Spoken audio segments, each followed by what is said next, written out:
My self-tape isn't landing because my setup isn't good enough. I need better lighting, a cleaner backdrop, or a real microphone. Really? And we believe that?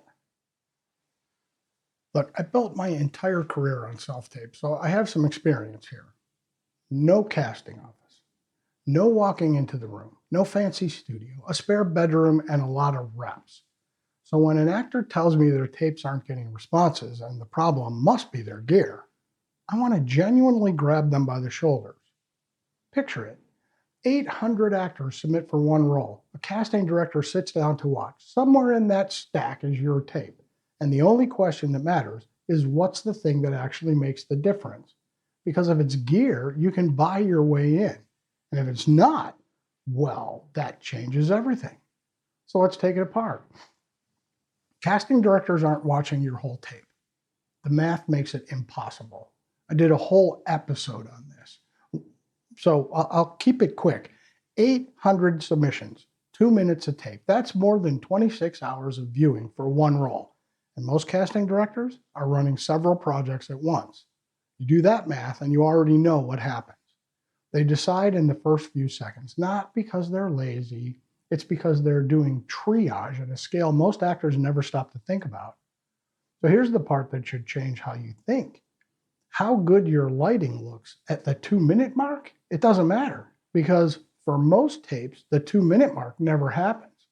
What happens is the opening, the first moment, the first few seconds of you on screen, alive. That's the whole ballgame, which raises a harder question. If the clock's that short, what do you put in those seconds? Well, hold that thought. Because first, let's talk about what gear can and can't do for you. Gear has a ceiling and it's low.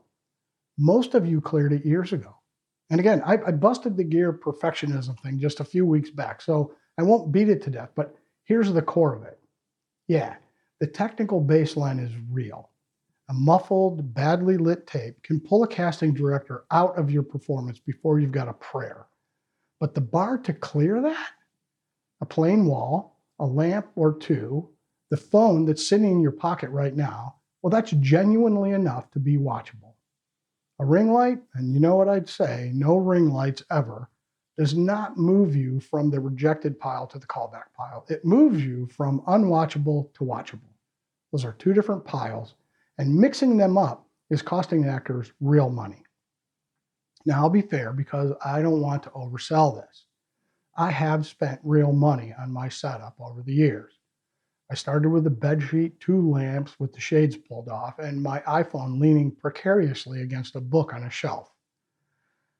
Over time, I added tripods, box lights, a collapsible backdrop, and now I've got pro lighting mounted to the ceiling, a heavy-duty tripod, a Canon DSLR, and a plain wall painted gray. And here's the honest part. None of that gear booked me a single job. What it does is something a little quieter. It keeps me from thinking about the tech while I'm taping. I'm not fussing with a lamp or worrying about the wall. I'm just acting. That's the only thing better gear actually buys you. And you can build all of it slowly out of the proceeds of work you already booked with a phone and two shadeless lamps. Now here's the line that actually nails it. Technical quality gets your tape watched. Your performance gets you the role. The gear has a ceiling, and most working actors hit it years ago with stuff they already own. So if the ceiling isn't in the kit, where is it? There's a moment that went viral last year that puts a very sharp point on exactly that. The 4-second controversy sent actors into a spiral, and they diagnosed it wrong. Early last year, a recorded conversation between a couple of Atlanta casting directors got out. One of them admitted on tape to giving some self-tapes about 4 seconds before moving on. 4 seconds. The actor world lost its mind. And honestly, I get the fury. But people pour real work into these. But the conclusion a lot of actors landed on, the whole thing's rigged, nothing matters, well, that was the wrong read. A veteran casting director named Risa Branson Garcia answered it publicly. She didn't defend the 4 seconds. She called the original conversation insensitive, but then she flipped it. She said those 4 seconds aren't a verdict on the system. They're an invitation to figure out how to show up in those first few seconds so you're present and alive in the story. Well, that is a completely different problem than it's not fair. And it's completely different than gear. If somebody's gone in 4 seconds, a better microphone doesn't save you. What saves you is being so present, so committed, so specifically alive from the very first frame that there's no impulse to click away. That's presence. And you can't 2-day ship presence, which brings us to what the actual work looks like inside the tape. A safe read isn't the professional choice. It's the invisible one. When somebody's scanning hundreds of tapes for one roll, a clean, technically correct, middle-of-the-road read doesn't register as competent. It registers as nothing because everybody else in that pile is also hitting the same notes, also being appropriate, also proving they understood the scene. Generic technique is invisible by definition. What makes a casting director put the coffee down and sit forward is a specific, committed choice, even an unexpected one, especially an unexpected one. You're not there to prove you read the breakdown right. You're there to make them feel something they didn't expect to feel at submission number 400. Here's how I actually do this. Every time I record 2 takes, sometimes 3. One is the way the breakdown describes it, the safe one. Then one is my way, the risk. And if I'm feeling really squirrely, one that's just sort of out there. Then I send the risky one first. Sometimes the out there one first, the risky one second. And the safe take never leaves my hard drive because if I lead with vanilla, they may never get to take 2. Let me give you a real one. I had a 1-line audition, 1 line. And it was mock sides, not even the real script. So the scene was nothing. It was dead on the page. So I decided my character was distracted. He was eating something. I went with pretzels because I had them. And yeah, every coach on earth says never eat on camera. Noted. I'm looking down, grabbing pretzels, popping them in my mouth. My scene partner talks. I look up, say my 1 line, pop another pretzel, and start smiling while I chew. End of scene. 3 weeks later, I was on set with 2 Oscar winners and a couple of names you'd know. I booked it on the out there take, the one most people would have been too scared to send. A strong, specific choice is a gift. It hands the person watching something to feel, something to respond to.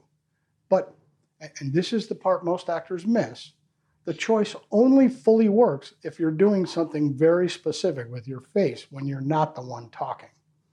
Your listening is half your performance, and it's the half most actors throw away. Here's what happens in almost every tape. The actor spends 90% of their prep running their own lines, their beats, their moments. Then the reader speaks, and they go blank, or worse, you can see them waiting, just holding, eyes parked, until it's their turn again. And here's the key you need to know. Casting directors watch your face during the other person's lines. They're not waiting for your next line. They're watching whether you're actually in the scene with another human being or whether you're acting alone in your bedroom. On camera, those 2 things look nothing alike. The single biggest self-tape mistake is over-rehearsing your delivery and under-rehearsing your listening.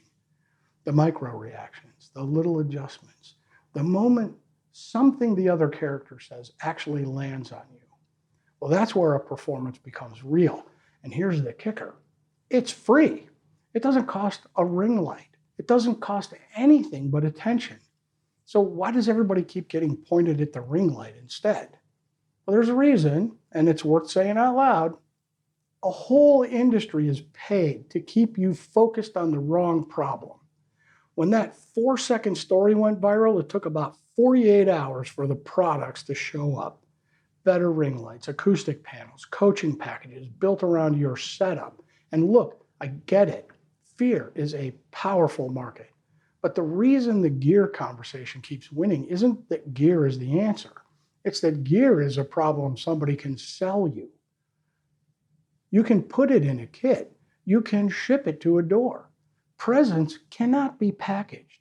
Specificity can't be drop shipped. Being genuinely alive in a scene cannot be installed. So it survives. Not because actors are foolish, but because the machine around it is enormous and loud. And every dollar you spend on a backdrop is a dollar you didn't spend on the actual work, on scene study, on understanding the character specifically enough to make a real choice, on rehearsing the listening until it's as alive as the lines. The gear ceiling is real and it's low. Everything above it is on you. And that's actually the good news. So let me pull this together for you. The tape gets decided in the first few seconds. So obsessing over the whole tape technicals is solving a problem that doesn't exist. The gear ceiling is real but low, and most of you already cleared it. So the upgrade moves you from unwatchable to watchable, not from watchable to bookable. The 4 seconds aren't an indictment of the system. They're a presence challenge. A safe read vanishes, a specific choice creates a moment. Your listening is half the performance, and it's the half getting abandoned in bedrooms everywhere. And the machine around all of it wants your eyes on the setup because the setup can be sold and the real work can't. Here's what that leaves you with. Technical adequacy is just the floor that gets your tape watched. What books the job is being so specifically committedly alive in those first seconds through your choices, your listening, your eye line, your presence, that a casting director scanning 800 tapes in a single afternoon feels something real before they even decide to keep watching. And the best part, none of that costs a dime. Stop obsessing over your setup. Start obsessing over your choices. Hey, you want Start Where You Are for free? The link's in the description. New myths every week. See you in the next one.